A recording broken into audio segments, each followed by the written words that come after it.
আজকের মনোমুগ্ধকর পরিবেশ। হ্যালো এভরিওয়ান, দেখো আমরা কোথায় এসেছি। ফুল ফ্যামিলি সমেত এসেছি আমরা নীলকুঠি। এখানে কি কি আছে চলো তোমাদের সবাইকে দেখাবো। এসেছি আমরা নীলকুঠি।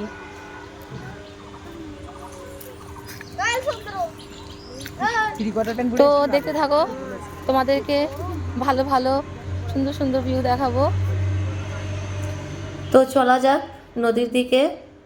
নদীর সাইড দিয়ে নৌকাগুলো সাজিয়ে রেখেছে মাঝিরা। নদীর প্রকৃতির দৃশ্য উপভোগ করার জন্য এখান থেকে যে কোনো একটা নৌকা বা বোটিং নিয়ে এই নদীর চারিপাশে যে প্রকৃতির যে সৌন্দর্য সেই উপভোগ করার জন্য আমরা রেডি হয়ে গেলাম। এইসব জায়গায় আসলে সত্যিকারই মনটা ভীষণ ভরে যায়। এই জায়গার নাম আমি অনেক আগে শুনেছিলাম, আজকে এসে দেখেও নিলাম।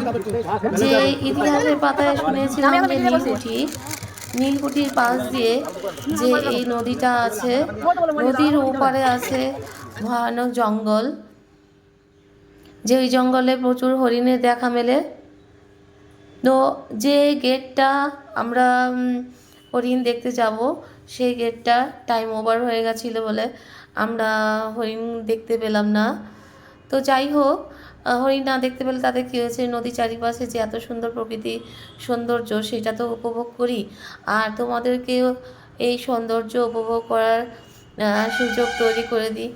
আমরা ফ্যামিলির মধ্যে সবাই চলে এসেছি, ভাই বোন ভাইপো মেয়ে সবাইকে নিয়ে বেশ আনন্দে আজকে দিনটা কাটানো পালা। তো নদীর পাশ দিয়ে এত সুন্দর যে দৃশ্য, সত্যিকারই মনোমুগ্ধকর পরিবেশ, যে এখানে আসলে জানতেই পারতাম না যে এত সুন্দর সুন্দর এখানে সব প্রকৃতির সৌন্দর্য দিয়ে ঘেরা রয়েছে। এইদিকে পাখিগুলো তোপ পেতে বসে আছে যে কখন মাছ ধরবে। তবে খুবই সুন্দর পরিবেশ, যে যার মতন বোটিং করছে নদীতে। আর এই নদীর সুন্দর পরিবেশটা আমিও উপভোগ করে নিচ্ছি, জলের সাথে একটু খেলা করছি। তো যাই হোক, আবার আরও আগে এগিয়ে যাওয়ার পালা।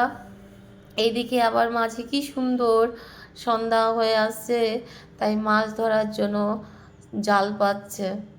কতজনের এই নদীতেই মাছ ধরেই তাদের সংসার চলে।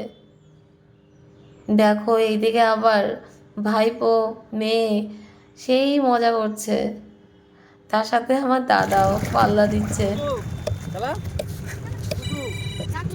জলের আওয়াজে কত সুন্দর কলকল করছে। এদিকে আমার বৌদিও তো খুব মনে মনে আনন্দ পাচ্ছে। আর দেখো মাঝি কত জোরে যাওয়ার চেষ্টা করছে, সন্ধ্যা হয়ে আসছে, বাড়ি যাবে। এত সুন্দর পরিবেশ, মনটা তো ভীষণ ভরে যায়।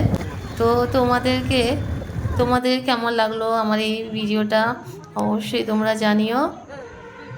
ধন্যবাদ সবাইকে।